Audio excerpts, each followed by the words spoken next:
জনসংখ্যা বাড়াতে নতুন অ্যাপ আনার ঘোষণা দিল জাপান। গত কয়েক বছর যাবৎ আশঙ্কাজনকভাবে হ্রাস পেয়েছে জাপানের জনসংখ্যা। এমন পরিস্থিতি মোকাবেলায় একটি ডেটিং অ্যাপের যাত্রা শুরু করতে যাচ্ছে দেশটির সরকার, এমন তথ্য জানিয়েছে মার্কিন সংবাদ মাধ্যম CNN।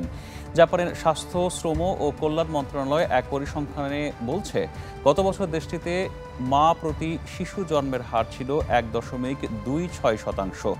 সবশেষ এই হার নেমে এসেছে 1.20%।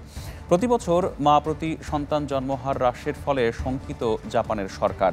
আর তাই সরকারিভাবে চালু হতে যাওয়া ডেটিং অ্যাপের মাধ্যমে আগামী কয়েক বছরের মধ্যে দেশের জন্মহার বাড়ানোর পরিকল্পনা নিয়েছে দেশটির সরকার। 1, 2, 3 ঢাকায় জমি জিতে নিন 100% ক্যাশব্যাক সহ 20 কোটি টাকার পুরস্কার।